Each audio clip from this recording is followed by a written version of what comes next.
आदरणीय अध्यक्ष जी, इस सत्र के प्रारंभ में ही मैं जब मीडिया के साथियों से बात कर रहा था तब मैंने सभी माननीय सांसदों को अपील करते हुए एक बात का उल्लेख किया था। मैंने कहा था कि ये सत्र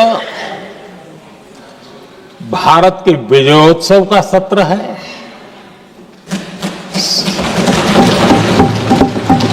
संसद का ये सत्र भारत के गौरवगान का सत्र है।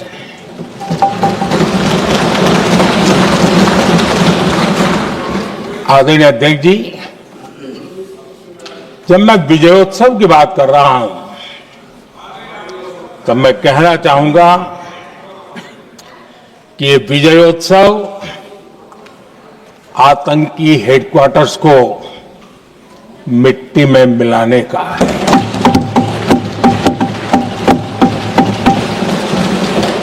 जब मैं विजयोत्सव कहता हूं तो ये विजयोत्सव सिंदूर की सौगंध पूरा करने का है।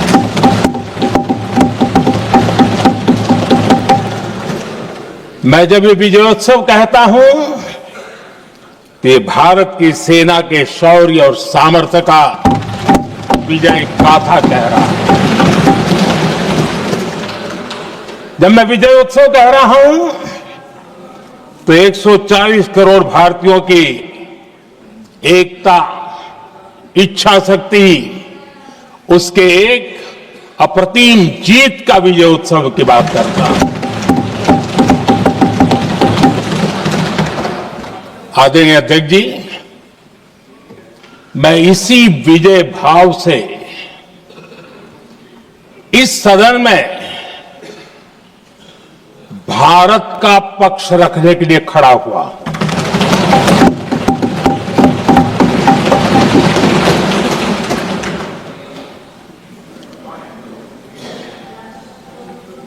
और जिन्हें भारत का पक्ष नहीं दिखता है उन्हें मैं आईना दिखाने के लिए खड़ा हुआ।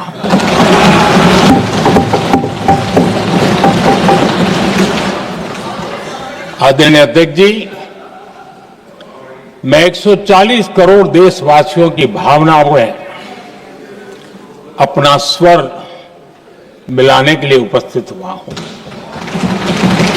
ये 140 करोड़ देशवासियों की भावना के जो गूंज है, जिस सदन में सुनाई दी है, मैं उसे अपना एक स्वर मिलाने खड़ा हुआ।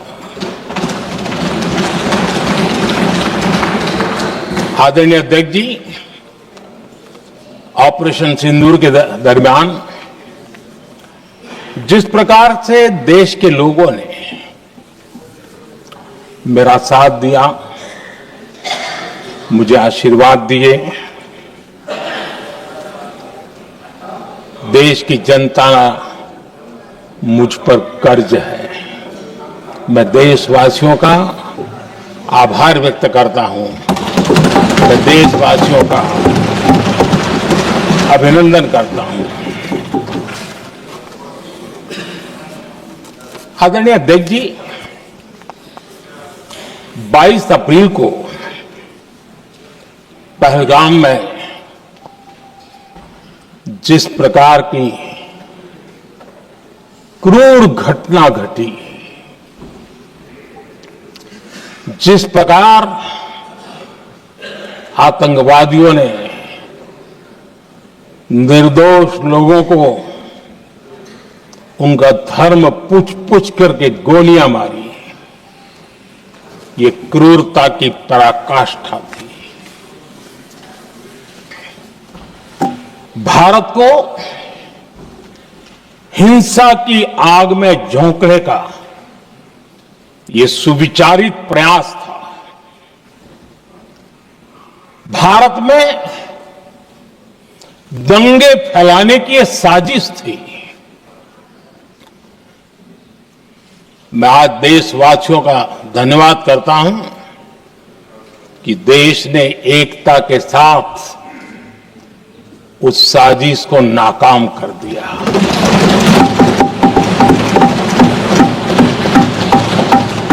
आदरणीय अध्यक्ष जी, 22 अप्रैल के बाद मैंने एक सार्वजनिक रूप से और विश्व को समझ में आए इसलिए कुछ अंग्रेजी में भी वाक्यों का प्रयोग किया था और मैंने कहा था कि हमारा संकल्प है, हम आतंकियों को मिट्टी में मिला देंगे।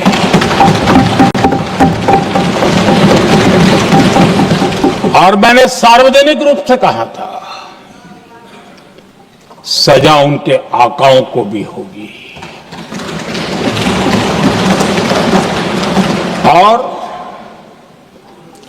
कल्पना से भी बड़ी सजा मिलेगी।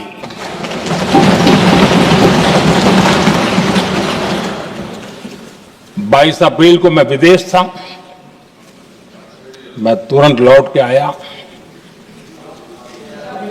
और आने के तुरंत बाद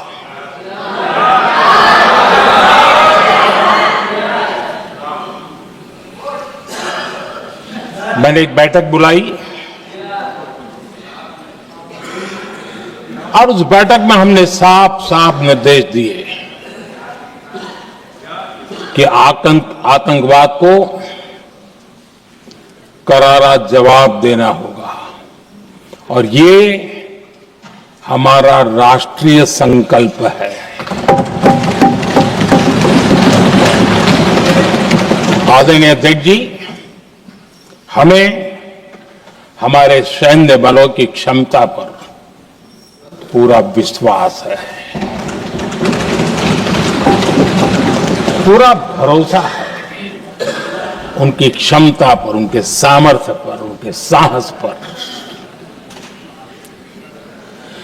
सेना को कार्रवाई की खुली छूट दे दी गई और यह भी कहा गया कि सेना तय करें कब, कहां, कैसे, किस प्रकार से। ये सारी बातें उस मीटिंग में साफ साफ कह दी गई और कुछ बातें उसमें से मीडिया में शायद रिपोर्ट भी हुई है।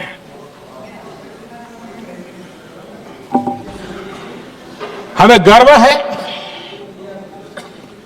आतंकियों को वो सजा दी और सजा ऐसी है कि आज भी आतंक के उन आकाओं की नींद उड़ी हुई है।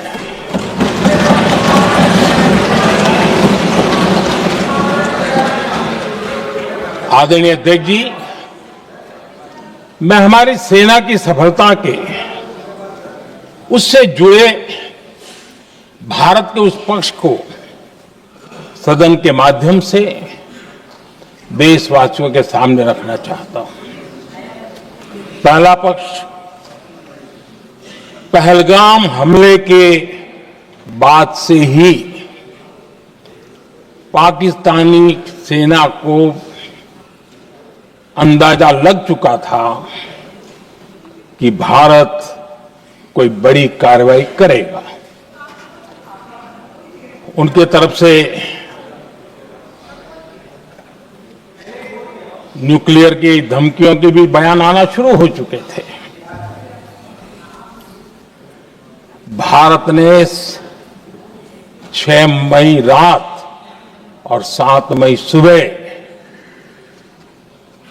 जैसा तय किया था वैसी कार्रवाई की और पाकिस्तान कुछ नहीं कर पाया। 22 मिनट में 22 अप्रैल का बदला निर्धारित लक्ष्य के साथ हमारी सेना ने ले लिया। दूसरा पक्ष, आदरणीय अध्यक्ष जी, पाकिस्तान के साथ हमारी लड़ाई तो कई बार हुई है, लेकिन ये पहली ऐसी भारत की रणनीति बनी कि जिसमें पहले जहां कभी नहीं गए थे वहां हम पहुंचे, पाकिस्तान के कोने कोने में आतंकी अड्डों को धुआं धुआं कर दिया गया।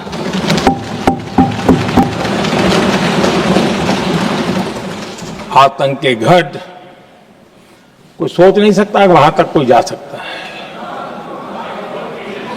बहावलपुर और मुर्ग के उसको भी जमीन दोस्त कर दिया गया। आदरणीय अध्यक्ष जी, हमारे सेनाओं ने आतंकी अड्डों को तबाह कर दिया। तीसरा पक्ष, पाकिस्तान की न्यूक्लियर धमकी को हमने झूठा साबित कर दिया।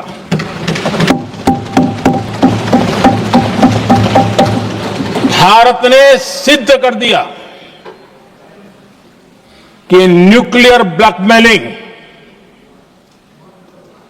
अब नहीं चलेगा और न ही ये न्यूक्लियर ब्लैकमेलिंग के सामने भारत झुकेगा। आदरणीय अध्यक्ष जी, चौथा पक्ष, भारत ने दिखाई अपनी तकनीकी क्षमता। पाकिस्तान के सीने पर सटीक प्रहार किया। पाकिस्तान के एयरबेस एसेट्स को भारी नुकसान हुआ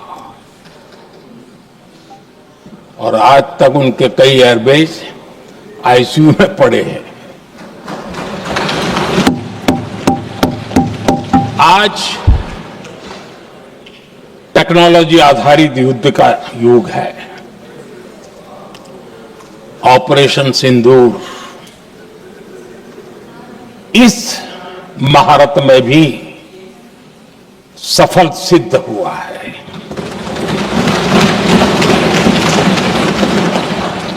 अगर पिछले 10 साल में जो हमने तैयारियां की हैं वो न की होती तो इस तकनीक के युग में हमारा कितना नुकसान हो सकता था, इसका हम अंदाज लगा सकते हैं। पांचवा पक्ष,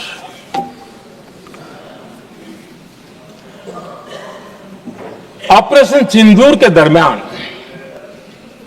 पहली बार हुआ जब आत्मनिर्भर भारत की ताकत को दुनिया ने पहचाना। Made in India drone, made in India missile ने पाकिस्तान के हथियारों की पोल खोल करके रख दी।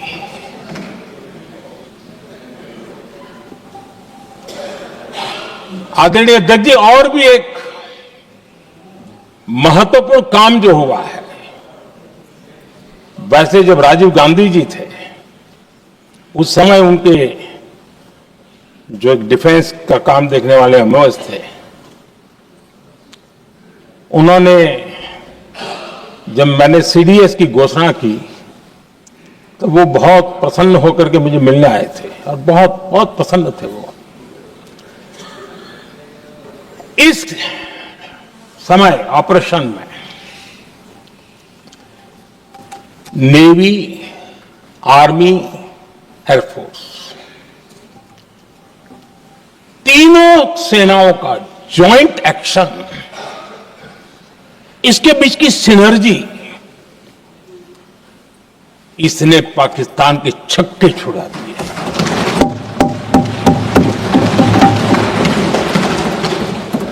आदरणीय अध्यक्ष जी, आतंक की घटनाएं पहले भी देश में होती थी, लेकिन पहले आतंकवादियों के मास्टरमाइंड निश्चिंत होते थे और वो आगे की तैयारी में लगे रहते थे। उनको पता था कुछ नहीं होगा। लेकिन अब स्थिति बदल गई है। अब हमले के बाद मास्टरमाइंड को नींद नहीं आती। उनको पता है कि भारत आएगा और मार के जाएगा।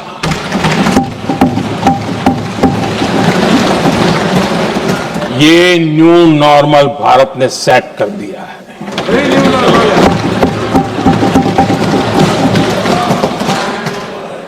आदरणीय अध्यक्ष जी, दुनिया ने देख लिया कि हमारी कार्यवाही का दायरा कितना बड़ा, स्केल कितना बड़ा। सिंदूर से लेकर के सिंधु तक पाकिस्तान पर कार्रवाई की है। ऑपरेशन सिंदूर ने तय कर दिया कि भारत में आतंकी हमले की उसके आकाओं को और पाकिस्तान को भारी कीमत चुकानी पड़ेगी।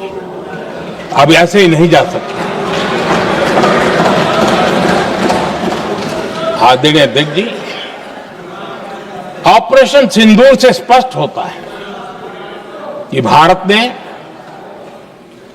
3 सूत्र तय किए हैं।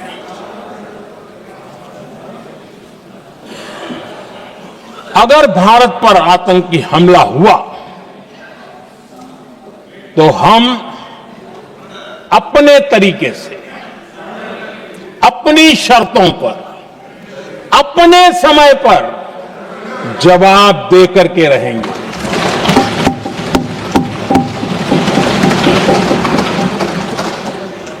दूसरा, कोई भी न्यूक्लियर ब्लैकमेल अब नहीं चलेगा।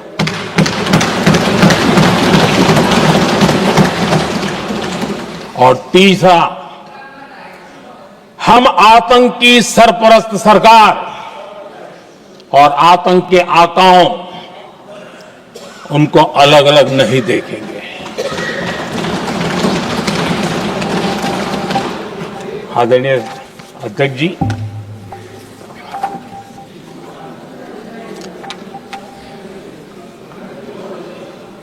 यहां पर विदेश नीति को लेकर के भी काफी बातें कही गई हैं।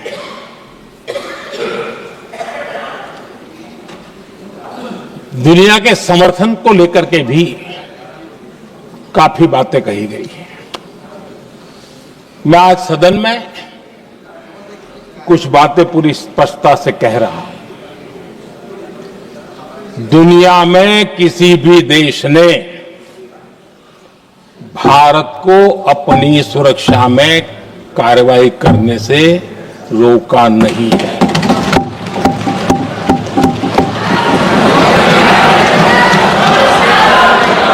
संयुक्त राष्ट्र 193 कंट्रीज,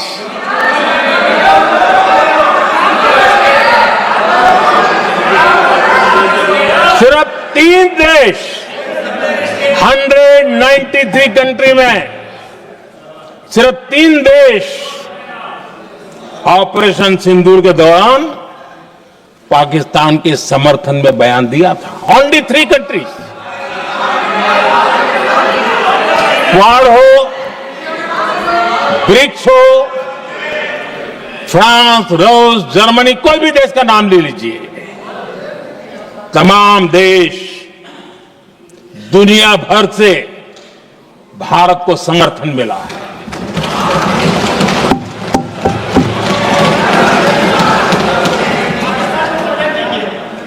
आदरणीय अध्यक्ष जी, दुनिया का समर्थन तो मिला, दुनिया के देशों का समर्थन मिला, माननीय है, लेकिन ये दुर्भाग्य है कि मेरे देश के वीरों के पराक्रम को कांग्रेस का समर्थन नहीं।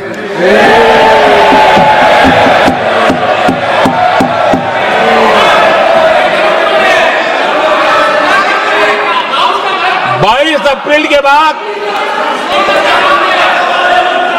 22 अप्रैल के आतंकी हमले के बाद 3-4 दिन में ही ये उछल रहे थे और कहना शुरू कर दिया, कहां गई 56 इंच की छाती, कहां खो गया मोदी,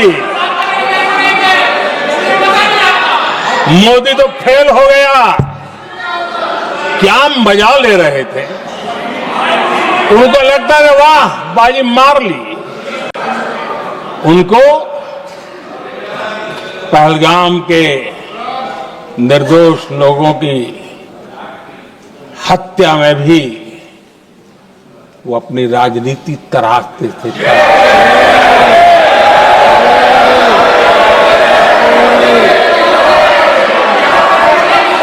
अपनी स्वार्थी राजनीति के लिए मुझ पर निशाना साध रहे थे, लेकिन उनकी ये बयानबाजी, इनका छिछोरापन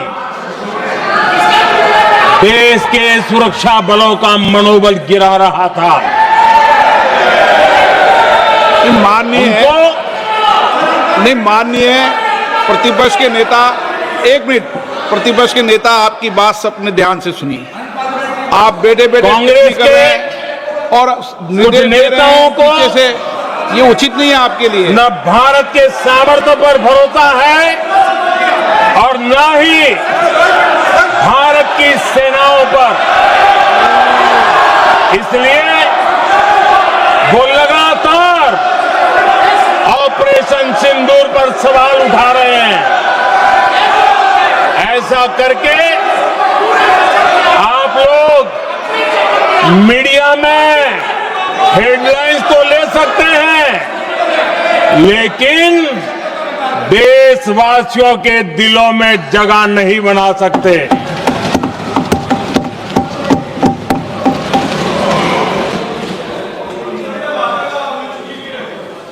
आदरणीय सभापति जी, आदरणीय अध्यक्ष जी, 10 मई को भारत ने ऑपरेशन सिंदूर के तहत हो रहे एक्शन को रोकने की घोषणा की। इसको लेकर यहां भांति भांति की बातें कही गई। ये वही प्रोपेगेंडा है जो सीमा पार से फैलाया गया है। कुछ लोग सेना द्वारा दिए गए तथ्यों की जगह पाकिस्तान के झूठ प्रचार को आगे बढ़ाने में जुटे हुए हैं।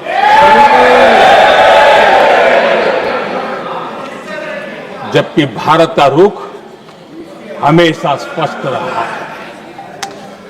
आदरणीय अध्यक्ष जी, कुछ चीजें मैं जरा स्मरण भी कराना चाहता हूं। जब सर्जिकल स्ट्राइक हुआ,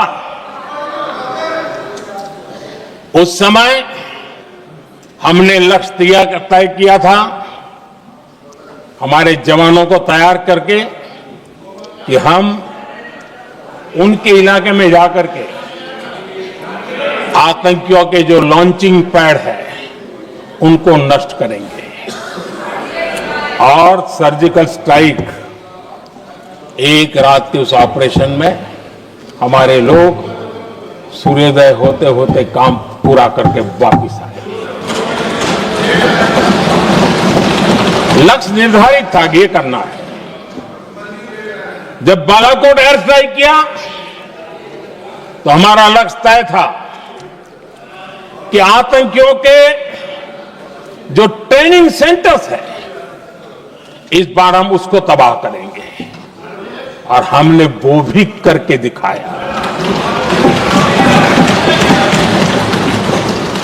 ऑपरेशन सिंदूर के समय हमारा लक्ष्य तय था और हमारा लक्ष्य था कि आतंक के जो एपी सेंटर है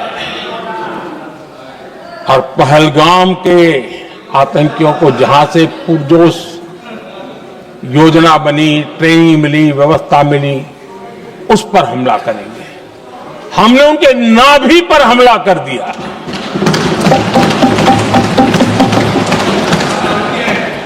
जहां पहलगाम के आतंकियों का रिक्रूटमेंट हुआ, ट्रेनिंग होती थी, फंडिंग होता था, उन्हें टेक्निकल सपोर्ट मिलता था, शस्त्र सरंजाम मिलता था, उस जगह को आइडेंटिफाई किया और हमने सटीक तरीके से ऑपरेशन सिंदूर के तहत आतंकियों की नाभि पे प्रहार कर दिया। और आदरणीय अध्यक्ष जी, इस बार भी हमारी सेना ने 100% लक्ष्यों को हासिल करके देश के सामर्थ्य का परिचय दिया।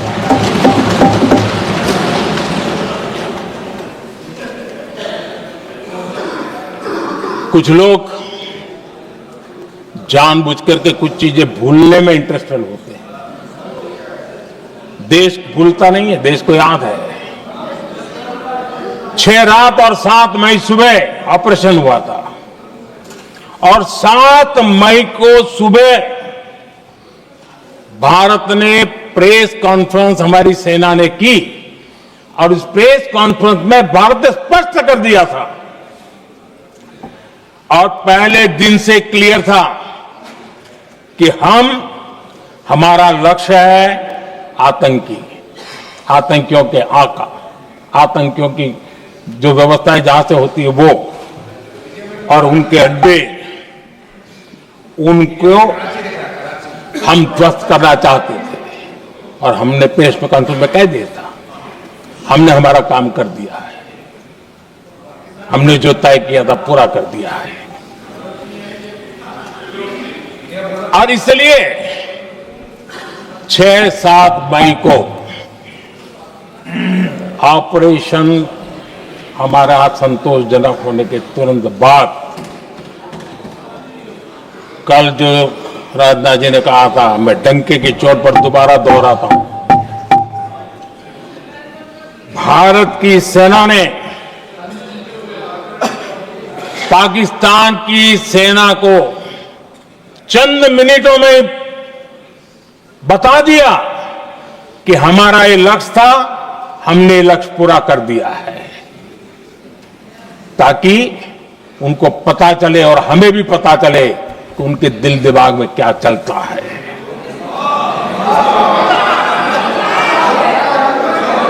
हमने अपना लक्ष्य 100% हासिल कर लिया था और पाकिस्तान में समझदारी होती तो आतंकियों के साथ खुलेआम खड़े रहने की गलती न करता। उसने निर्लज्ज होकर के आतंकवादियों के साथ खड़े रहने का फैसला किया। हम पूरी तरह तैयार थे, हम भी मौके की तलाश में थे,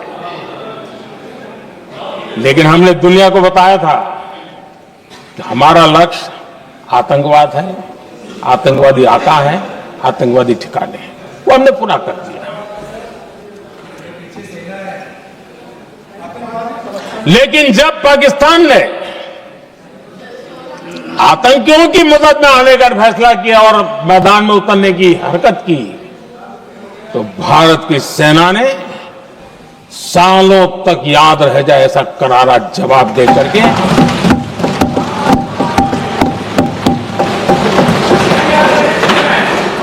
नौ मई की मध्य रात्रि और 10 मई की एक प्रकार से सुबह हमारी मिसाइलें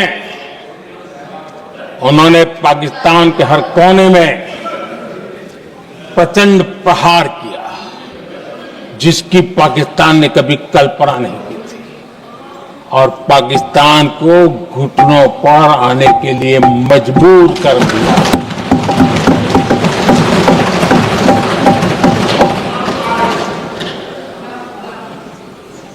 और आपने टीवी में भी देखा है, वहां से क्या बयान आते थे। पाकिस्तान के लोग, अरे मैं तो स्विमिंग पूल में नहा रहा था, कोई कह रहा था मैं तो दफ्तर जाने की तैयारी कर रहा था, हम कुछ सोचे इस पहले तो भारत ने तो हमला कर दिया। ये पाकिस्तान के लोगों के बयान है और देश ने देखे हैं। स्विमिंग पूल में नहा रहा था।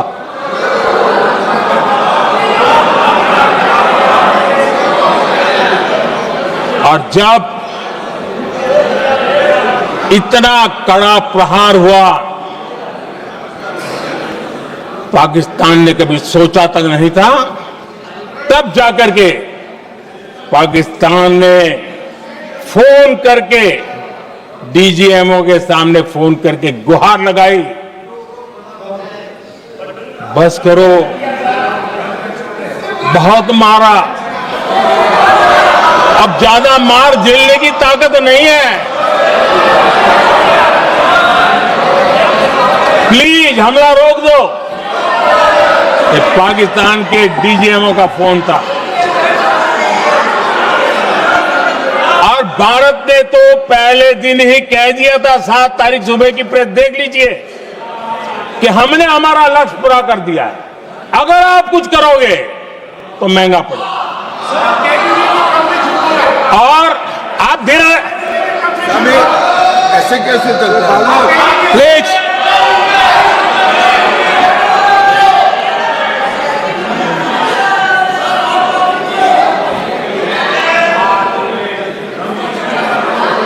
मैं आज दोबारा कह रहा हूं, ये भारत की स्पष्ट नीति थी, सुविचारित नीति थी, सेना के साथ मिलकर के तय की हुई नीति थी, और वे ये थी कि हम आतंक, उनके आका, उनके ठिकाने, ये हमारा लक्ष्य है।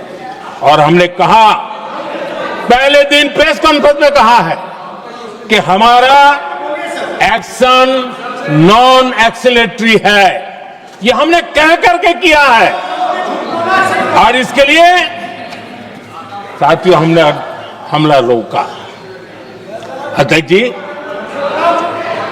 दुनिया के किसी भी नेता ने भारत के ऑपरेशन रोकने के लिए नहीं कहा।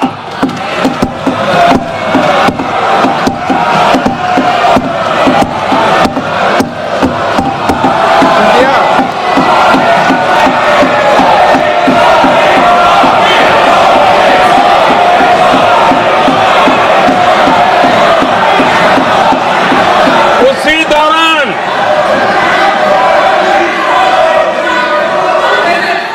9 तारीख को रात को अमेरिका के उपराष्ट्रपति जी ने मुझसे बात करने का प्रयास किया। वो घंटे भर कोशिश कर रहे थे, लेकिन मेरी सेना के साथ मीटिंग चल रही थी, तो मैंने उनका फोन उठा नहीं पाया। बाद में मैंने उनको कॉल बैक किया। मैंने कहा कि आपका फोन था, 3-4 बार आपका फोन आ गया, क्या है? तो अमेरिका के उपराष्ट्रपति जी ने मुझे फोन पे बताया कि पाकिस्तान बहुत बड़ा हमला करने वाला है, ये उन्होंने मुझे बताया। मेरा जो जवाब था, जिनको समझ नहीं आता है उनको तो नहीं आएगा,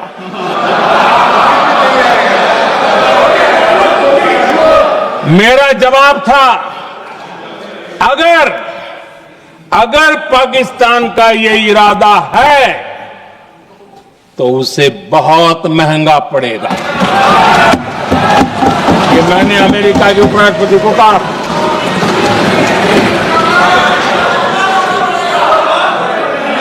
पाकिस्तान हमला करेगा तो हम बड़ा हमला कर करके जवाब देंगे।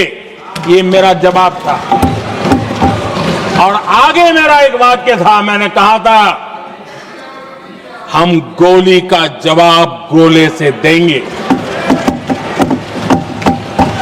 ये 9 तारीख रात की बात है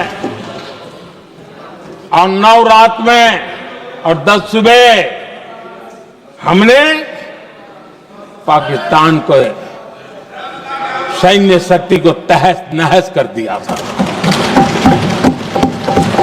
और यही हमारा जवाब था, यही हमारा जज्बा था। और आज पाकिस्तान भी भली भांति जान गया है कि भारत का हर जवाब पहले से ज्यादा तगड़ा होता है।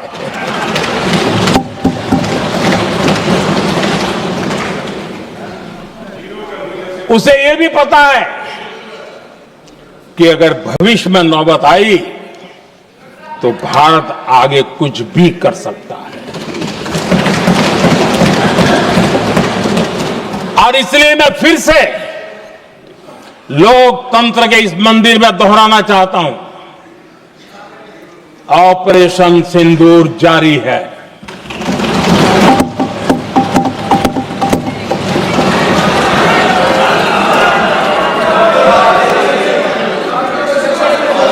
पाकिस्तान ने दुस्साहस की अगर कल्पना की तो उसे करारा जवाब दिया जाएगा।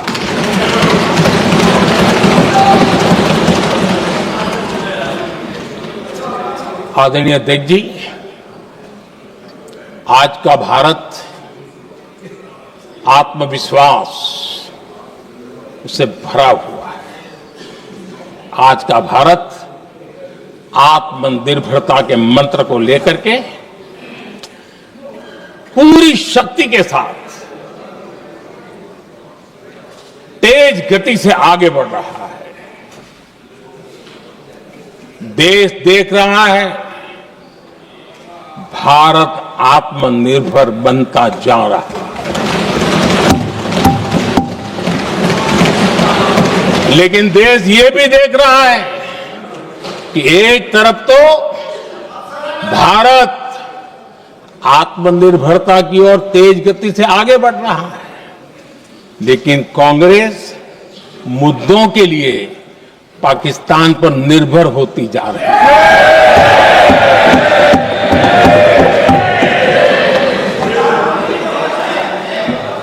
मैं आज पूरा दिन देख रहा था, जो 16 घंटे से जो चर्चा चल रही है, दुर्भाग्य से। प्लीज बैठिए, सब जवाब दे दिया आपका। आप सुनते नहीं, सबका जवाब दे दिया। प्लीज दुर्भाग्य से सुनिए जवाब। कांग्रेस को पाकिस्तान के मुद्दे इंपोर्ट करने पड़ रहे हैं।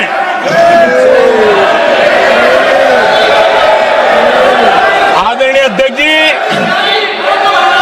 आज के वॉरफेयर में इंफॉर्मेशन और नैरेटिव्स की प्लीज बैठिए। बहुत बड़ी भूमिका है।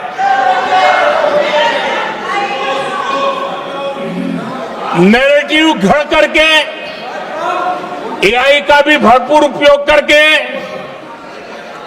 सेनाओं के मनोबल को कमजोर करने के खेल भी खेले जाते हैं।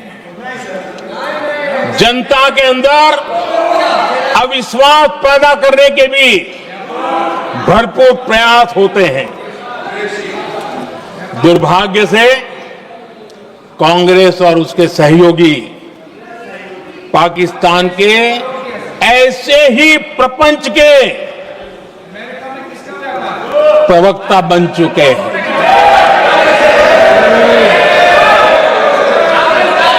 आदरणीय अध्यक्ष जी, देश की सेना ने, आदरणीय अध्यक्ष जी, ये तरीका है देश की सेना ने, बैठिए बैठिए। देश की सेना ने सर्जिकल स्ट्राइक की,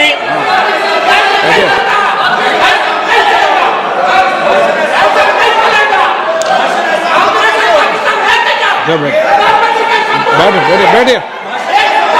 आदरणीय अध्यक्ष जी, देश की सेना ने सफलतापूर्वक सर्जिकल स्ट्राइक की तो तुरंत कांग्रेस वालों ने सेना से सबूत मांगे थे,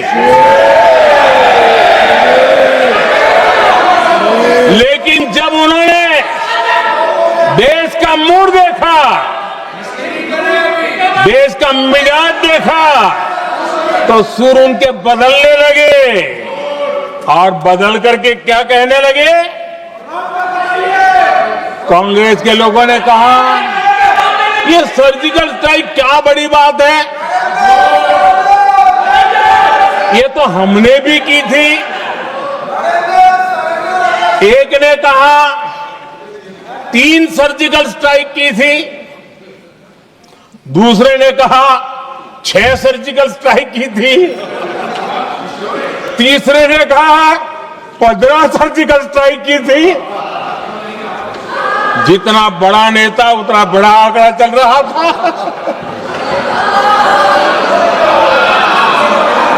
आदरणीय अध्यक्ष जी, इसके बाद बालाकोट में सेना ने एयर स्ट्राइक की। अब एयर स्ट्राइक तो ऐसी थी कि वो कुछ कह नहीं सकते थे, इसलिए ये तो नहीं कहा कि भाई हमने भी की थी। उसमें तो उन्होंने समझदारी दिखाई, लेकिन फोटो मांगने लगे। एयर स्ट्राइक हुई तो फोटो दिखाओ, क्या कहां गिरा, क्या तोड़ा, कितना तोड़ा, कितने मरे, भाई यही पूछते रहे। पाकिस्तान भी यही पूछता था, ये भी यही पूछते थे। इतना ही नहीं, आदरणीय अध्यक्ष जी, जब पायलट अभिनंदन पकड़े गए तो पाकिस्तान में तो खुशी का माहौल होना स्वाभाविक था कि उनके हाथ में भारतीय सेना का एक पायलट उनके हाथ लगा था। लेकिन यहां पर भी कुछ लोग थे जो कानों कानों में कह रहे थे अब मोदी फंसा, अब अभिनंदन वहां आए, मोदी ला करके दिखा दे, अब देखते हैं मोदी क्या करता है। आज डंके की चोट पर अभिनंदन वापिस आए।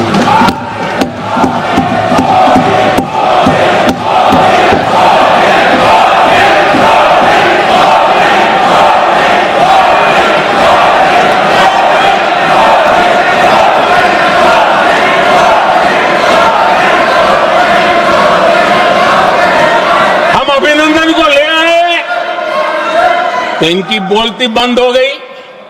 इनको लगा यार ये नसीब वाला आदमी है, हमारा हथियार हाथ से निकल गया।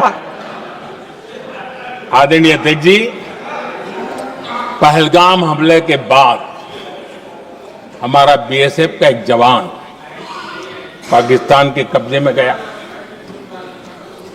तो फिर इनको लगा वाह बड़ा मुद्दा हाथ में आ गया है, हम मोदी फंस जाएगा। अब तो मोदी की फजीयत जरूर होगी और उनकी इकोसिस्टम ने सोशल मीडिया में बहुत सारी कथाएं वायरल की कि ये बीएसएफ के जवान का क्या होगा, उसके परिवार का क्या होगा, ये वापस आएगा, कब आएगा, कैसे आएगा, न जाने क्या क्या चला दिया। आदरणीय अध्यक्ष जी, बीएसएफ का वो जवान भी आन बान शान के साथ वापस आया।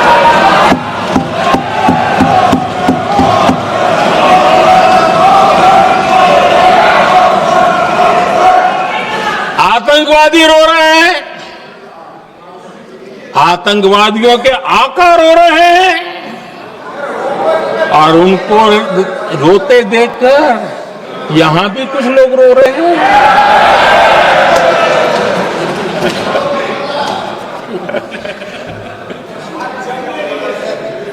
अब देखिए, सर्जिकल स्ट्राइक चल रही थी, उसके बाद उन्होंने एक खेल खेलने की कोशिश की, बात जमी नहीं। एयर स्ट्राइक हुई तो दूसरा खेल खेलने की कोशिश की, वो भी जमी नहीं। जब ये ऑपरेशन सिंदूर हुआ तो उन्होंने नया पैंतरा शुरू किया। और क्या शुरू किया? रोक क्यों दिया? पहले तो मानने को तैयार नहीं थे कि मुक्त करते, अब कहते रोक क्यों दिया? वाह रे बयान बहादुरों,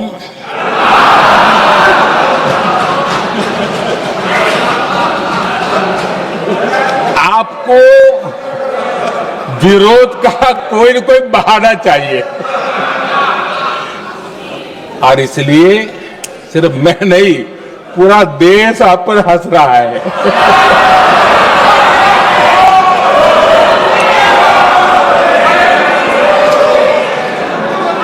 आदरणीय अध्यक्ष जी,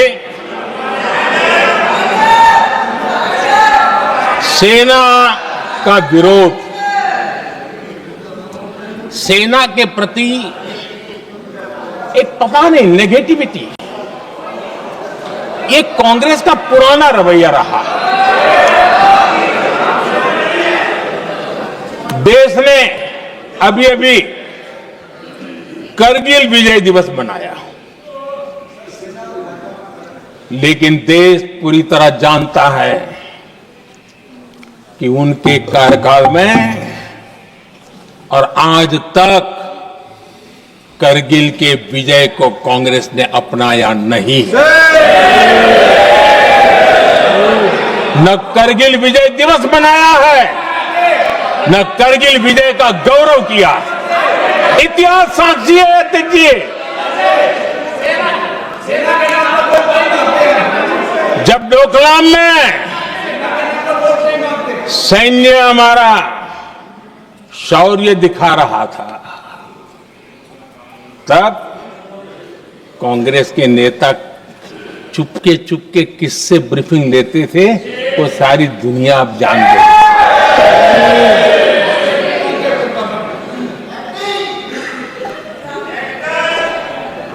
आप निकाल दीजिए पाकिस्तान के सारे बयान और यहां हमारा विरोध करने वाले लोगों के बयान, फुल स्टॉप कॉमा के साथ एक है।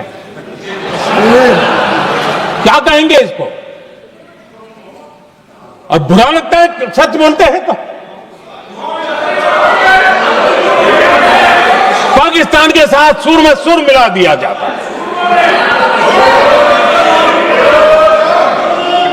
आदरणीय अध्यक्ष जी, देश हैरान है, कांग्रेस ने पाकिस्तान को क्लीन चिट दे दी है।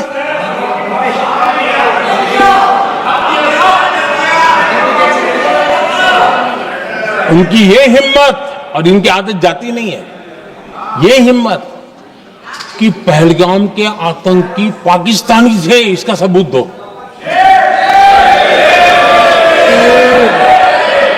क्या कह रहे हो तुम लोग? तो कौन सा तरीका है? और यही मांग पाकिस्तान कर रहा है जो कांग्रेस कर रही है। और आदरणीय अध्यक्ष जी, आज जब सबूतों की कोई कमी नहीं है, सब कुछ आंखों के सामने दिखता है, तब ये हालत है। अगर ये सबूत ना होते तो क्या करते ये लोग, आप बताइए। आदरणीय अध्यक्ष जी,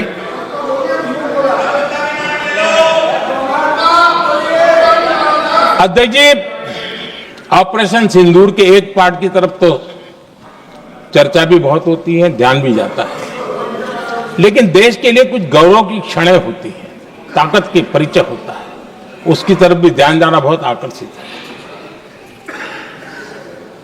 हमारे एयर डिफेंस सिस्टम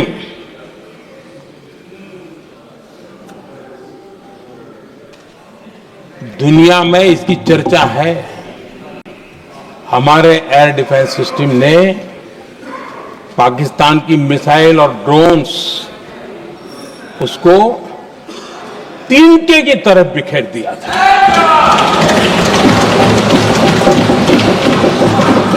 आदेश अध्यक्ष जी, मैं एक आंकड़ा आज बताना चाहता हूं, पूरा देश गर्व से भर जाएगा। कुछ लोगों का क्या होगा मैं नहीं जानता, पूरा देश गर्व से भर जाएगा। 9 मई को पाकिस्तान ने करीब 1000 मिसाइलों और आर्म्ड ड्रोन्स के भारत पर बहुत बड़ा हमला करने की कोशिश की। 1000 ये मिसाइलें भारत के किसी भी हिस्से पर गिरती तो वहां भयंकर तबाही मचती, लेकिन 1000 मिसाइल्स और ड्रोन्स को भारत ने आसमान में ही चूर चूर कर दिया।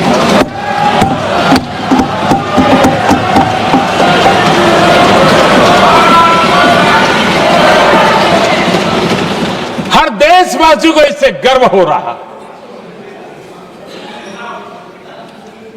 लेकिन जैसे कांग्रेस के लोग इंतजार कर रहे थे, कुछ तो गड़बड़ होगी यार, मोदी मरेगा, कहीं तो फंसेगा।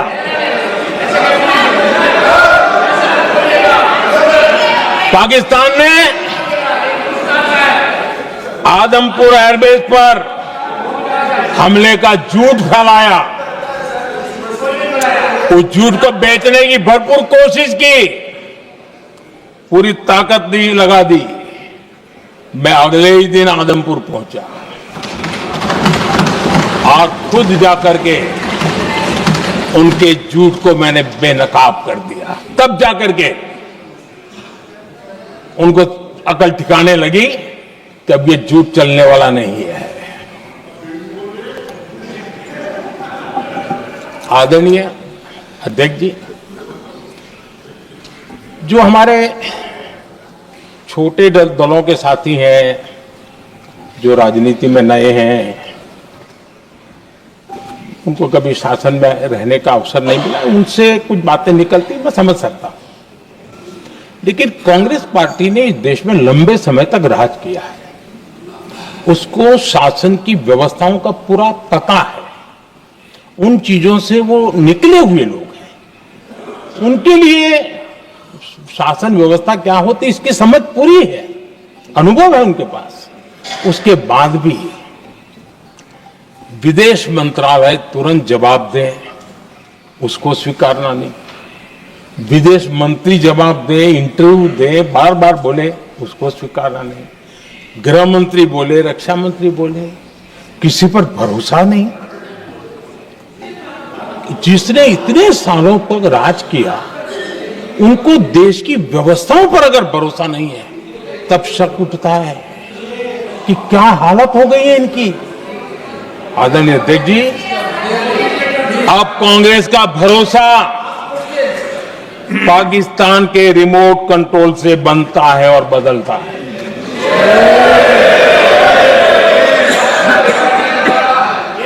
आदरणीय अध्यक्ष जी, एक बिल्कुल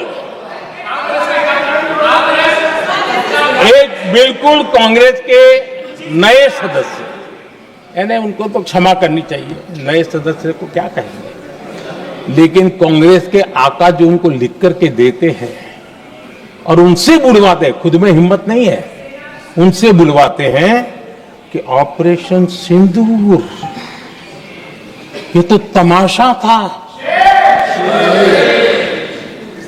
ये आतंकवादियों ने जिन 26 लोगों को मौत के घाट उतारा था ना, उस भयंकर क्रूर घटना पर ये तेजाब छिड़कने वाला पाप है।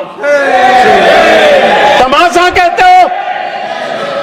आपकी असहमति हो सकती है, और ये कांग्रेस के नेता बुलवाते हैं।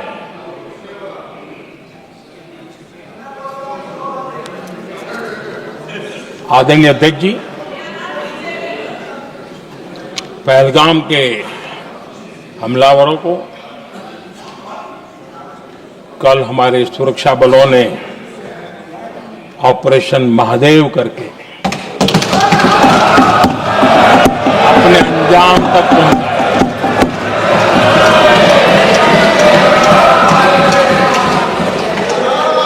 लेकिन मैं हैरान हूं कि यहां ठहाके लगा के पूछा गया कि आखिर ये कल ही क्यों हुआ।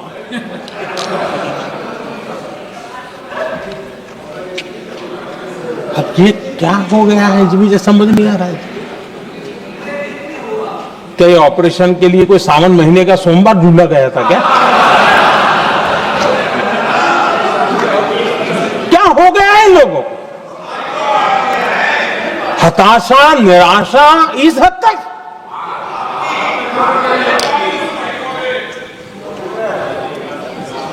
और देखिए मजा, पिछले कई सप्ताह से हाँ ऑपरेशन सिंदूर हो गया तो ठीक है, पहलगाम के आतंकियों का क्या हुआ, पहलगाम के आतंकियों का। अब हुआ तो कल क्यों हुआ?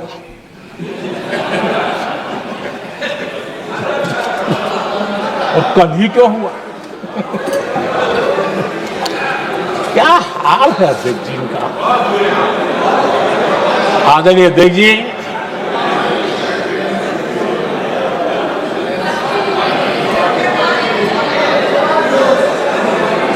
आदरणीय अध्यक्ष जी, शास्त्रों में कहा गया है, हमारे शास्त्रों में कहा गया है, शस्त्रेण रक्षिते राष्ट्रे, शस्त्रेण रक्षिते राष्ट्रे शास्त्र चर्चा प्रवर्तते। अर्थात जब राष्ट्र शस्त्र से सुरक्षित होते हैं तभी वहां शास्त्र की, ज्ञान की चर्चाएं जन्म ले पाती है। जब सीमा पर सेनाएं मजबूत होती है तभी लोकतंत्र प्रखर होता है। आदरणीय अध्यक्ष जी, ऑपरेशन सिंदूर बीते दशक में भारत की सेना के सशक्तिकरण का एक साक्षात प्रमाण है। ऐसे ही नहीं हुआ है। कांग्रेस के शासन के दौरान सेनाओं को आत्मनिर्भर बनाने के संबंध में सोचा तक नहीं जाता था। आज भी आत्मनिर्भर शब्द की मजाक उड़ाई जाती है। वैसे वो महात्मा गांधी से आया हुआ है, लेकिन आज भी मजाक उड़ाई जाती है। हर रक्षा सौदे में कांग्रेस अपने मौके खोजती रहती थी।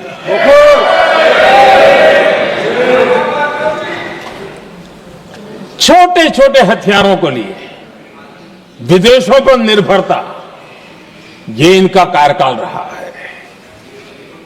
Bullet proof jacket, night vision camera तक नहीं होते थे।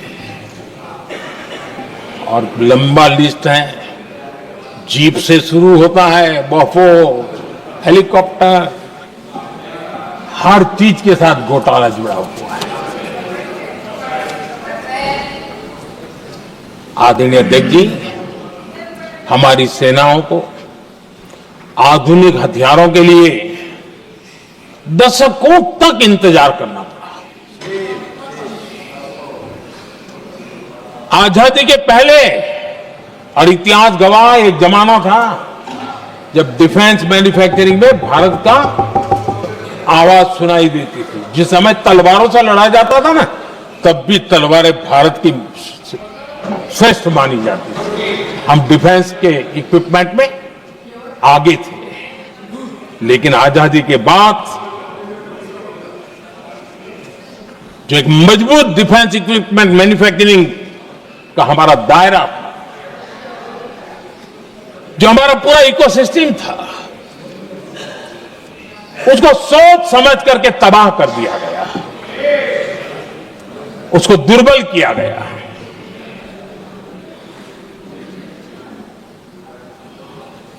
रिसर्च और मैन्युफैक्चरिंग के लिए रास्ते बंद कर दिए गए।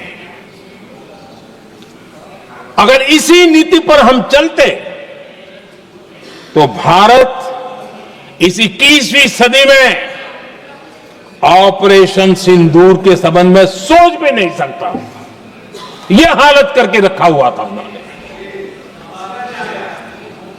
भारत को सोचना पड़ता कि अगर कोई एक्शन लेना है तो शस्त्र कहां से मिलेंगे, साधन कहां से मिलेगा, बारूद कहां से मिलेगा, समय पर मिलेगा या नहीं मिलेगा, बीच बचाव में रुकता नहीं जाएगा, ये टेंशन पालना पड़ता है।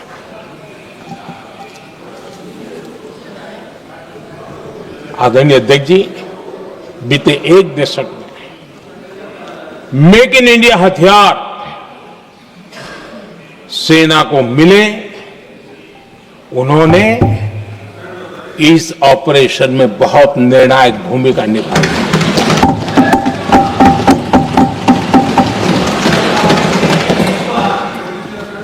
आदरणीय अध्यक्ष जी,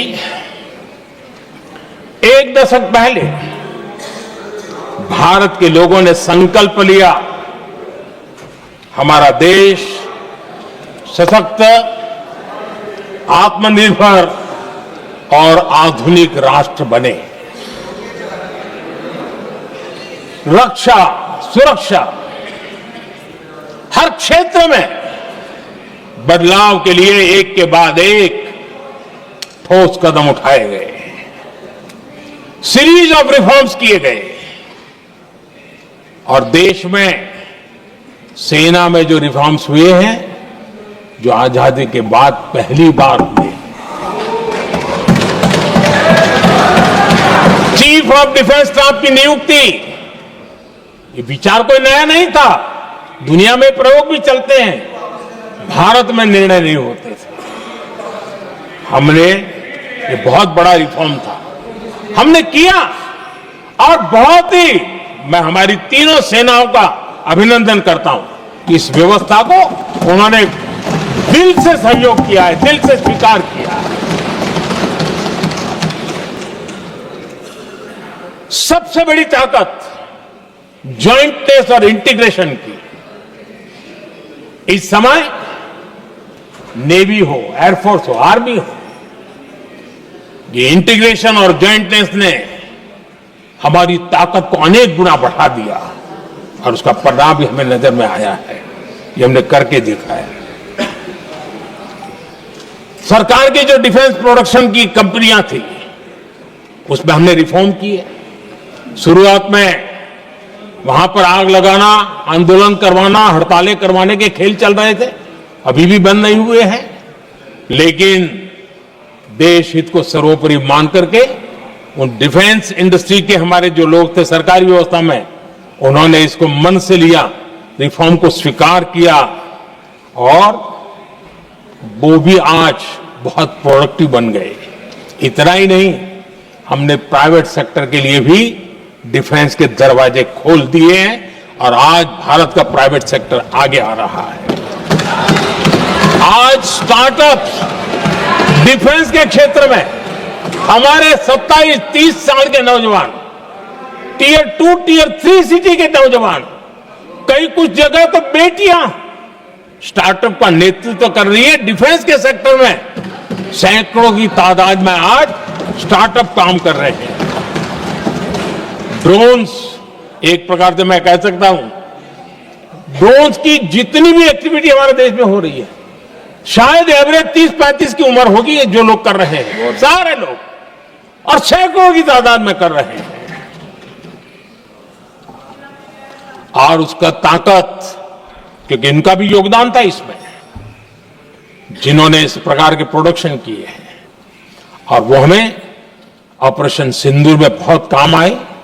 मैं उन सबके प्रयासों को बहुत साधुवाद करता हूं और मैं उनको विश्वास दिलाता हूं, आगे बढ़िए, अब देश रुकने वाला नहीं है।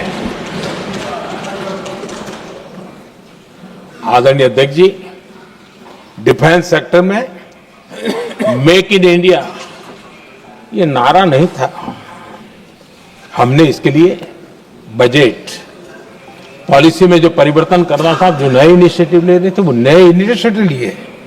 और सबसे बड़ी बात, क्लियर कट विजन के साथ हमने देश में make in India defence sector के अंदर तेज गति से हम आगे बढ़ रहे हैं।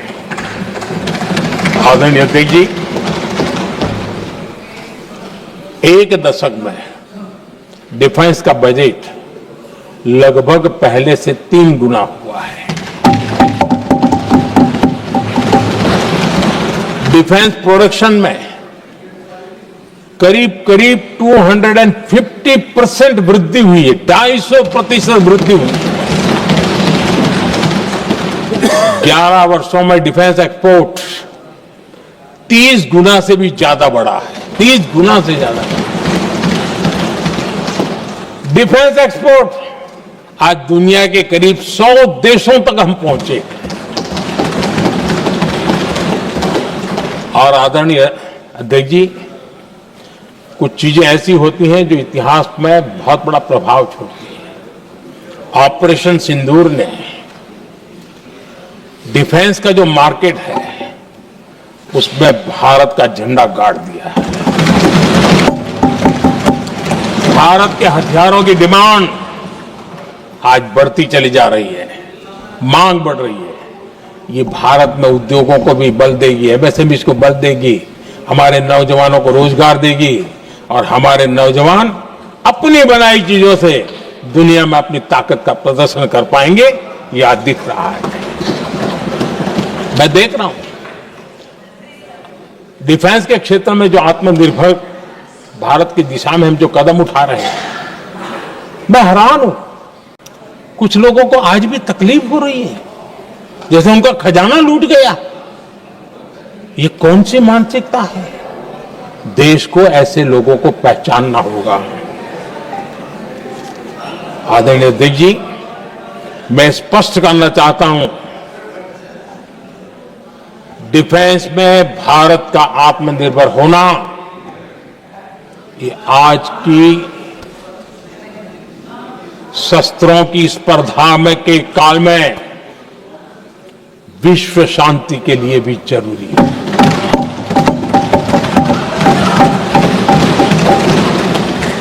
मैं पहले भी कह चुका हूं, भारत युद्ध का नहीं, बुद्ध का देश है। हम समृद्धि, शांति चाहते हैं, लेकिन हम ये कभी न भूले कि समृद्धि का और शांति का रास्ता शक्ति से ही गुजरता है।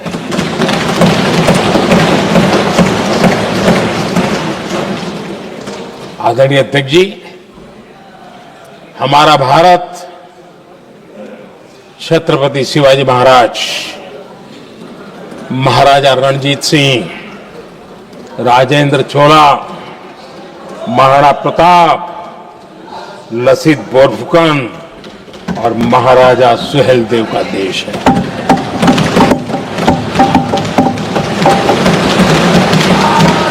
आदरणीय अध्यक्ष जी, हम विकास और शांति के लिए सामरिक सामर्थ्य पर भी फोकस करते हैं। आदरणीय अध्यक्ष जी, कांग्रेस के पास नेशनल सिक्योरिटी का विजन न पहले था और आज तो सवाल ही नहीं उठता है।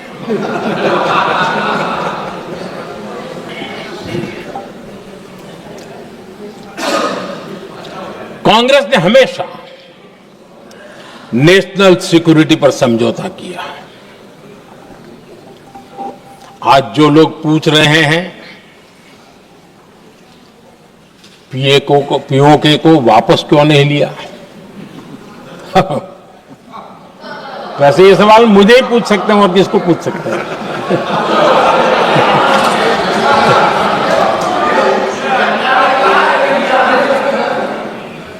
लेकिन इसके पहले जवाब देना होगा पूछने वालों को। किसकी सरकार ने पीओके पर पाकिस्तान को कब्जा करने का अवसर दिया था? जवाब साफ है,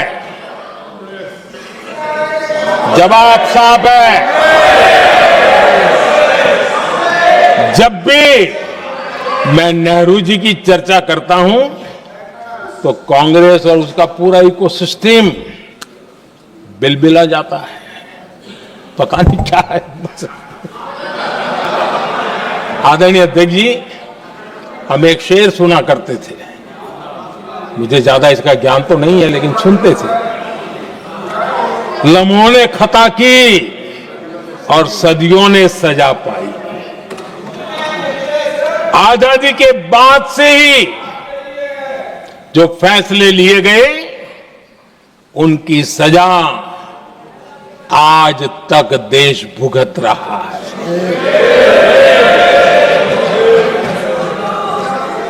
यहां बार बार एक बात का जिक्र हुआ और मैं फिर से करना चाहूंगा। अक्साई चीन की उस पूरे क्षेत्र को बंजर जमीन करार दिया गया, ये कहकर के तो बंजर है। देश की 38,000 वर्ग किलोमीटर जमीन हमें खोनी पड़ी।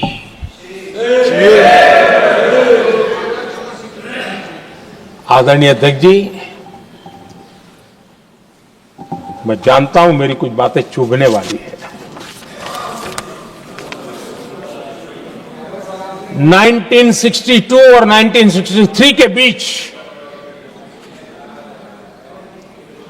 कांग्रेस के नेता जम्मू कश्मीर के पूंछ,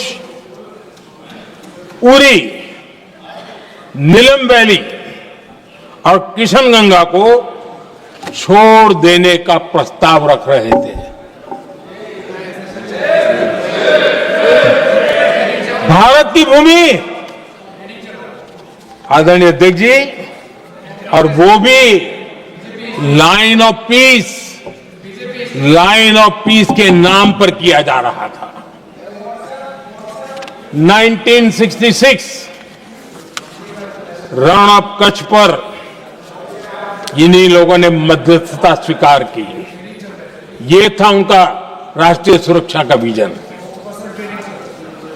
एक बार फिर उन्होंने भारत का करीब 800 वर्ग किलोमीटर क्षेत्र पाकिस्तान को सौंप दिया, जिसमें छड़बेट भी शामिल है, कि कहीं उसको छड़ाबेट भी कहते हैं। 1965 की जंग में हाजीपीर पास को हमारी सेना ने वापस जीत लिया था, लेकिन कांग्रेस ने उसे फिर लौटा दिया। 1971 पाकिस्तान के 93,000 फौजी हमारे पास बंदी थे। पाकिस्तान का हजारों वर्ग किलोमीटर एरिया हमारी सेना ने कब्जा किया था। हम बहुत कुछ कर सकते थे, विजय की स्थिति में थे। उस दौरान अगर थोड़ी सा विजन होता, थोड़ी सी समझ होती, तो पीओके वापस लेने का निर्णय हो सकता। वो मौका था, वो मौका भी छोड़ दिया गया। अरे इतना ही नहीं, इतना सारा जब सामने टेबल पर था, अरे कम से कम करतारपुर साहब को तो ले सकते थे, वो ही नहीं कर पाया। 1974 श्रीलंका को कच्चथीवू द्वीप को गिफ्ट कर दिया गया। आज तक हमारे मछुआरे भाई बहनों को इससे परेशानी होती है, उनकी जान पर आफत आती है। क्या गुनाह था तमिलनाडु के मेरे फिशरमैन भाई बहनों का, कि आपने उनका हक छीन लिया और दूसरों को गिफ्ट कर दिया? कांग्रेस का दशकों से इरादा लेकर चल रही थी कि सियाचिन से सेना हटा दी जाए। आदरणीय अध्यक्ष जी, 2014 में देश ने इनको मौका नहीं दिया, वरना आज सियाचिन भी हमारे पास नहीं होता।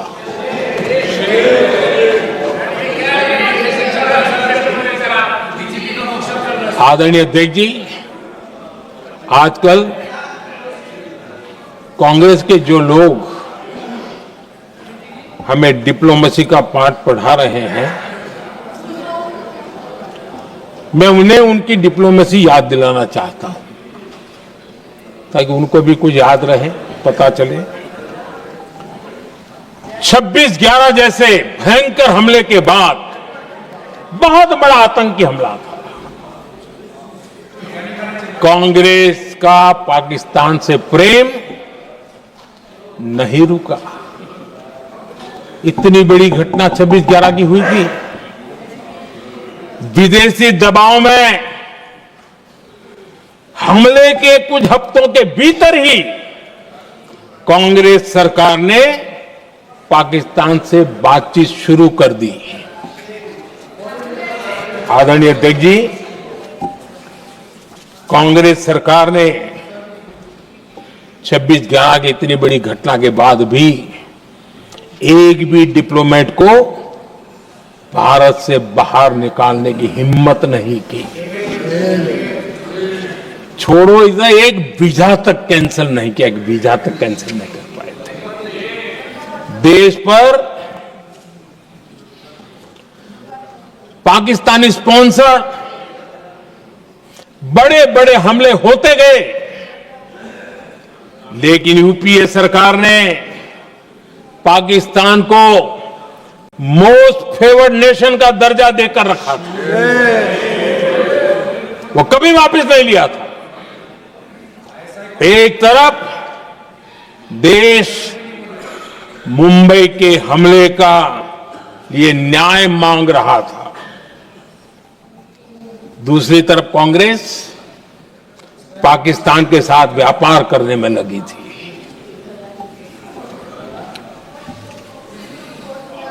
पाकिस्तान वहां से खून की होली खेलने वाले आतंकियों को भेजते रहे और कांग्रेस यहां अमन की आश के मुशायरे किया करती थी। मुशायरे होते थे। हमने आतंकवाद और अमन की आस का ये वन वे ट्रैफिक बंद कर दिया।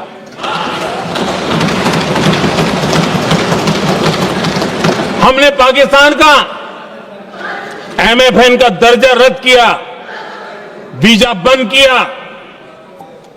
हमने अटारी वाघा बॉर्डर को बंद कर दिया। आदरणीय अध्यक्ष जी,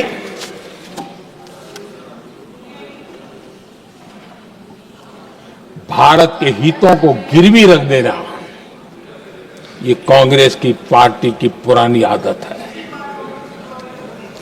इसका सबसे बड़ा उदाहरण सिंधु जल समझौता है। सिंधु जल समझौता किसने किया?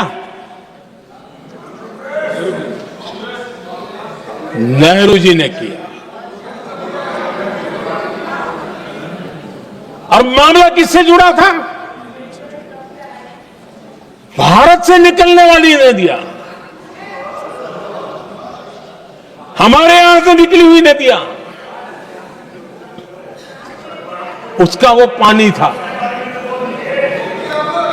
और वो नदियां हजारों साल से भारत की सांस्कृतिक विरासत रही है, भारत की चैतन्य शक्ति रही है।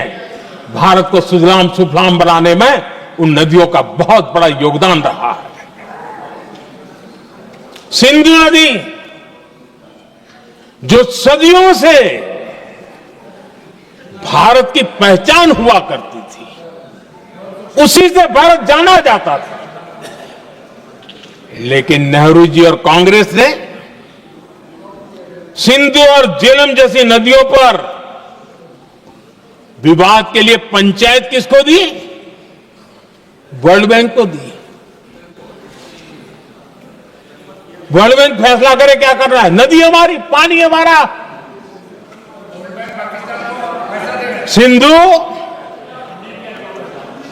सिंधु जल समझौता सीधा सीधा भारत की अस्मिता और भारत के स्वाभिमान के साथ किया गया बहुत बड़ा धोखा था।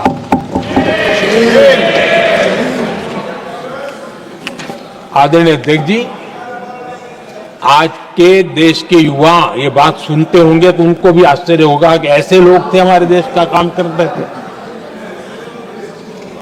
नेहरू जी ने इस ट्रीटी करी और क्या किया? ये जो पानी था, जो नदियां थी, जो भारत से निकल रही थी, उन्होंने 80% पानी पाकिस्तान को देने के लिए वो राजी हो गए। और इतना बड़ा हिंदुस्तान, उसको सिर्फ 20% पानी। कोई मुझे समझाए भाई ये कौन सी बुद्धिमानी थी? कौन सा देश हित था? कौन सी डिप्लोमेसी थी? क्या हालत करके बना के रखा था आप लोगों ने?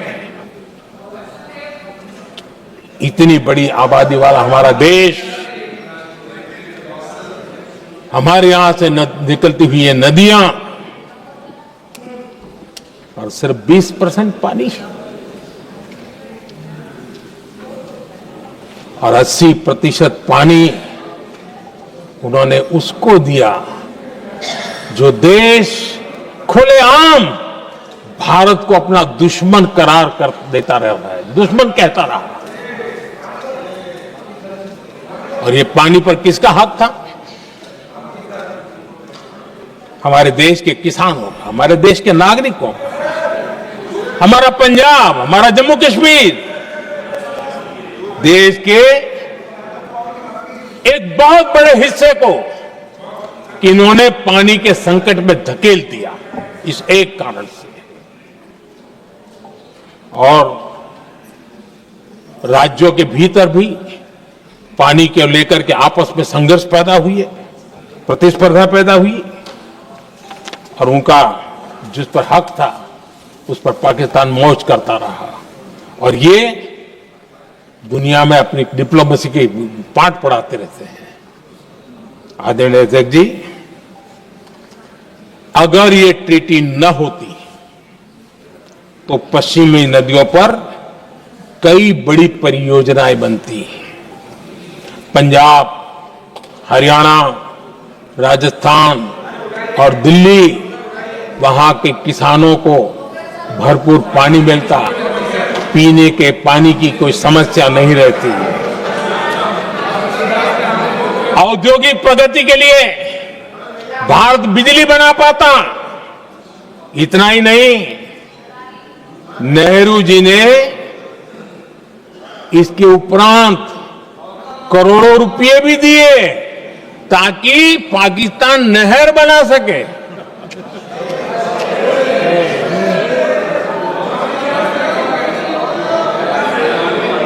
आदरणीय अध्यक्ष जी, इससे भी बड़ी बात, देश चौंक जाएगा। ये चीजें छिपाई गई है, दबा दी गई है। कहीं भी बांध बनता है तो उसमें एक मैकेनिज्म होता है उसकी सफाई का, डीसिल्टिंग का। उसमें जो मिट्टी भर जाती है, बाकी घास वगैरह आकर के भर जाता है तो उसकी कैपेसिटी कम होती है, तो उसकी सफाई के लिए यानी इनबिल्ट व्यवस्था होती है। नेहरू जी ने पाकिस्तान के कहने पर यह शर्त स्वीकार की है कि इन बांध में जो मिट्टी आएगी, कूड़ा कचरा आएगा और बांध भर जाएगा, इसकी सफाई नहीं कर सकते, डिसिल्टिंग नहीं कर सकते हैं। बांध हमारे यहां, पानी हमारा, लेकिन निर्णय पाकिस्तान का कि आप डिसिल्टिंग नहीं कर सकते। इतना ही नहीं, जब इस बार मैं डिटेल में गया तो एक बांध तो ऐसा है कि जहां ये डिसिल्टिंग के लिए जो गेट होता है ना, उसको वेल्डिंग कर दिया गया है ताकि कोई गलती से भी खोल करके मिट्टी को निकाल ना दे। पाकिस्तान ने नेहरू जी से लिखवा लिया था कि भारत बिना पाकिस्तान की मर्जी अपने बांधों में जमा होने वाली मिट्टी साफ नहीं करेगा, डिसिल्टिंग नहीं करेगा। ये समझौता देश के खिलाफ था और बाद में नेहरू जी को भी ये गलती माननी पड़ी। इस समझौते में निरंजन दास गुलाटी करके एक सज्जन उसमें जुड़े हुए थे। उन्होंने एक किताब लिखी है। उस किताब में उन्होंने लिखा है कि फरवरी 1961 में नेहरू ने उनसे कहा था, गुलाटी, मुझे उम्मीद थी कि यह समझौता अन्य समस्याओं के समाधान का रास्ता खोलेगा, लेकिन हम वही हैं जहां पहले थे। ये नेहरू जी ने कहा। नेहरू जी केवल तत्कालिक प्रभाव देख पा रहे थे, इसलिए उन्होंने कहा कि हम वहीं के वहीं हैं। लेकिन सच्चाई ये कि इस एग्रीमेंट के कारण देश बहुत पिछड़ गया, देश बहुत पीछे चल गया और देश का बहुत नुकसान हुआ। हमारे किसानों को नुकसान हुआ, हमारी खेती को नुकसान हुआ। और नेहरू जी उस डिप्लोमेसी को जानते थे जिसमें किसान का कोई वजूद ही नहीं था। यह हाल करके रखा था उन्होंने। आदरणीय अध्यक्ष जी, पाकिस्तान आगे दशकों तक भारत के साथ युद्ध और छद्म युद्ध, प्रॉक्सी वॉर करता ही रहा। लेकिन कांग्रेस की सरकारों ने बाद में भी सिंधु जल समझौते की तरफ देखा तक नहीं, नेहरू जी की गलती को सुधारा तक नहीं। आदरणीय अध्यक्ष जी, लेकिन अब भारत ने पुरानी गलती को सुधारा है, ठोस निर्णय लिया है। भारत ने नेहरू जी द्वारा किए गई बहुत बड़ी ब्लंडर, सिंधु जल समझौते को देश हित में, किसानों के हित में एबेंस में रख दिया है। देश का अहित करने वाला ये समझौता अब इस रूप में आगे नहीं चल सकता। भारत ने तय कर दिया है, खून और पानी साथ साथ नहीं बह सकते।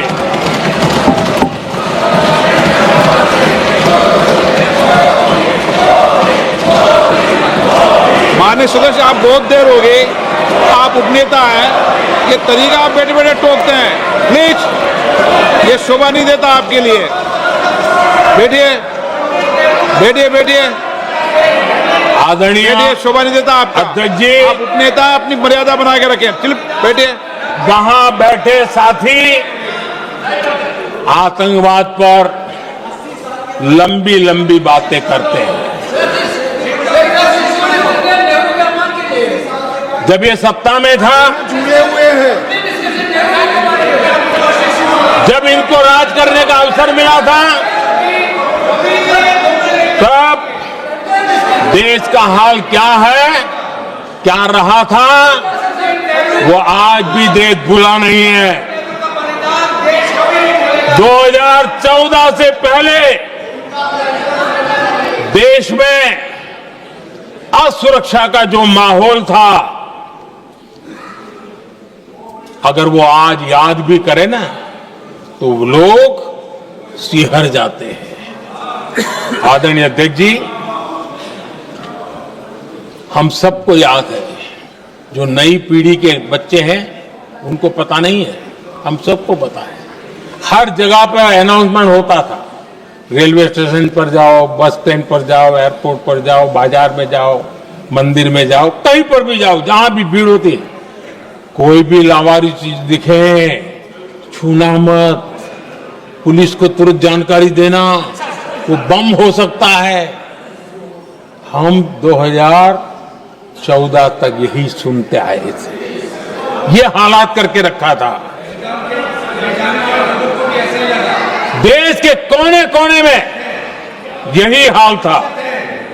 माहौल ये था कि जैसे कदम कदम पर बम बिछे हैं और खुद को ही नागरिकों ने बचाना है, उन्होंने हाथ ऊपर कर दिए थे, अनाउंस कर दिया। आदरणीय अध्यक्ष जी, कांग्रेस की कमजोर सरकारों के कारण देश को कितनी जानें गंवानी पड़ी, हमें अपनों को खोना पड़ा। आदरणीय अध्यक्ष जी, आतंकवाद पर लगाम लगाई जा सकती थी। हमारी सरकार ने 11 साल में ये करके दिखाया, एक बहुत बड़ा सबूत है। 2004 से 14 के बीच जो आतंकी घटनाएं होती थी, उन घटनाओं में बहुत बड़ी कमी आई है। इसलिए देश भी जानना चाहता है, अगर हमारी सरकार आतंकवाद पर नकेल कस सकती है तो कांग्रेस सरकारों की ऐसी कौन सी मजबूरी थी कि आतंकवाद को फलने फूलने दिया। आदरणीय अध्यक्ष जी, कांग्रेस के राज में आतंकवाद अगर फला फूला है, उसका एक बड़ा कारण इनकी तुष्टीकरण की राजनीति है, वोट बैंक की राजनीति है।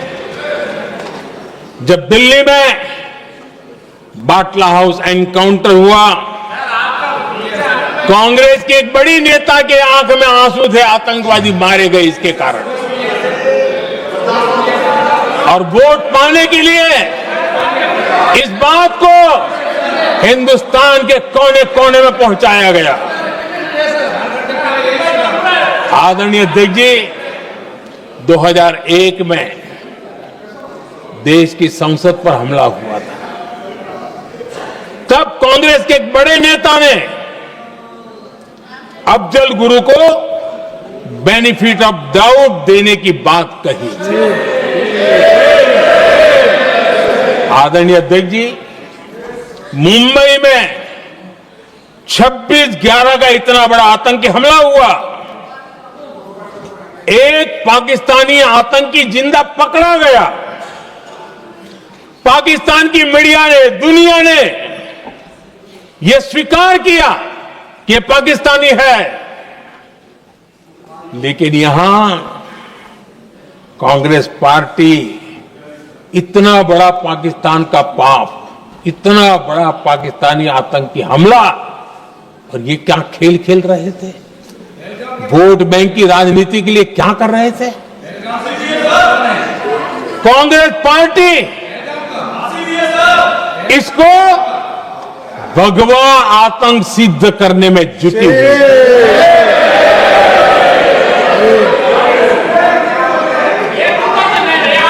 कांग्रेस दुनिया को हिंदू आतंकवाद की छड़ी बेचने में लगी हुई थी। कांग्रेस के एक नेता ने अमेरिका के बड़े राजनयिक को यहां तक कह दिया था कि लश्कर-ए तोयबा से भी बड़ा खतरा भारत के हिंदू ग्रुप है। ये कहा गया था तुष्टीकरण के लिए कांग्रेस ने जम्मू कश्मीर में भारत का संविधान, बाबा साहब आंबेडकर का संविधान, उसे जम्मू कश्मीर में पैर नहीं रखने दिए, इन्होंने घुसने नहीं दिया, उसे बाहर रखा। तुष्टीकरण और वोट बैंक की राजनीति के लिए कांग्रेस हमेशा देश की सुरक्षा को बलि चढ़ाती रही। आदरणीय अध्यक्ष जी, तुष्टीकरण के लिए ही कांग्रेस ने आतंकवाद से जुड़े कानूनों को कमजोर किया। गृहमंत्री जी ने आज विस्तार से सदन में कहा है, इसलिए मैं इसको रिपीट करना नहीं चाहता। आदरणीय अध्यक्ष जी, मैंने इस सत्र की शुरुआत में आग्रह किया था, मैंने कहा था कि दलहित में हमारे मत मिले न मिले, दलहित में हमारे मत मिले न मिले, देश हित में हमारे मन जरूर मिलने चाहिए। पहलगाम की विभीषिका ने हमें गहरे घाव दिए हैं, उसने देश को झकझोर दिया है। इसके जवाब में हमने ऑपरेशन सिंदूर किया तो सेनाओं के पराक्रम ने, हमारे आत्मनिर्भर अभियान ने देश में एक सिंदूर स्पिरिट पैदा किया है।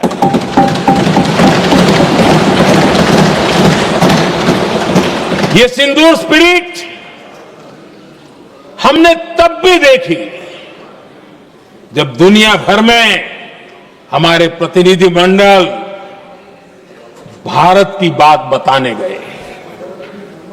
मैं उन सभी साथियों को बहुत बहुत बधाई देता हूं।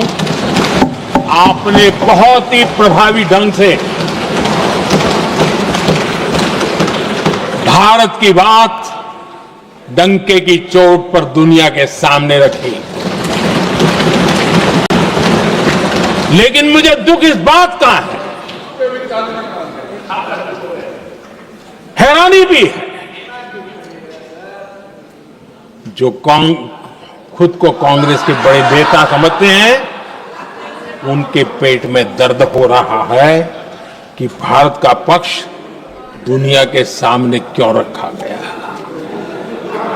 शायद कुछ नेताओं को सदन में बोलने पर भी पाबंदी लगा दी गई।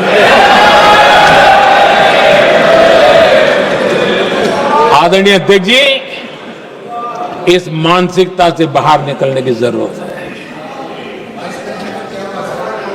कुछ पंक्तियां मेरे मन में आती हैं, मैं अपने भाव व्यक्त करना चाहता हूं। आदरणीय अध्यक्ष जी,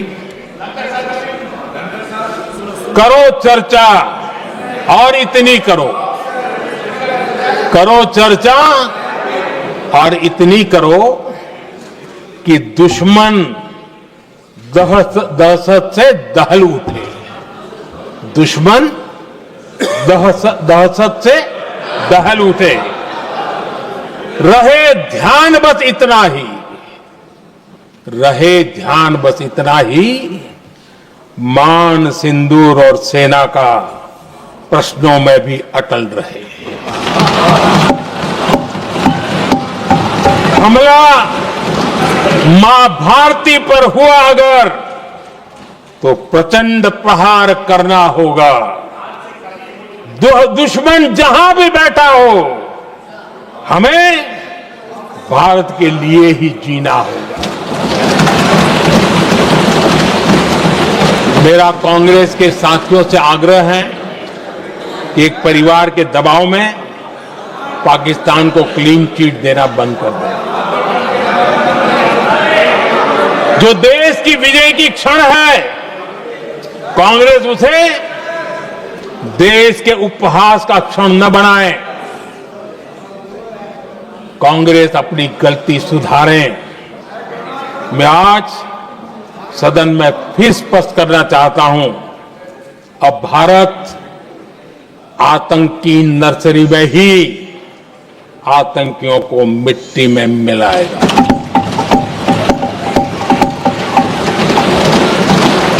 हम पाकिस्तान को भारत के भविष्य खेलने नहीं देंगे और इसलिए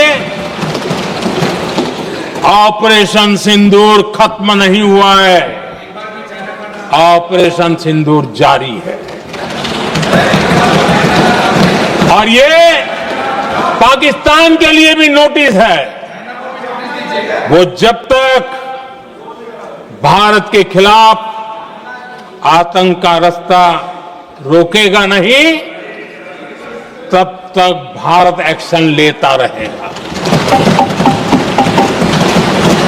भारत का भविष्य सुरक्षित और समृद्ध होगा, यही हमारा संकल्प है। इसी भाव के साथ मैं फिर से सभी सदस्यों को सार्थक चर्चा के लिए धन्यवाद देता हूं और आदरणीय अध्यक्ष जी, मैंने भारत का पक्ष रखा है, भारत के लोगों की भावनाओं को व्यक्त किया है। मैं सदन का फिर से आभार व्यक्त करता हूं। बहुत बहुत धन्यवाद।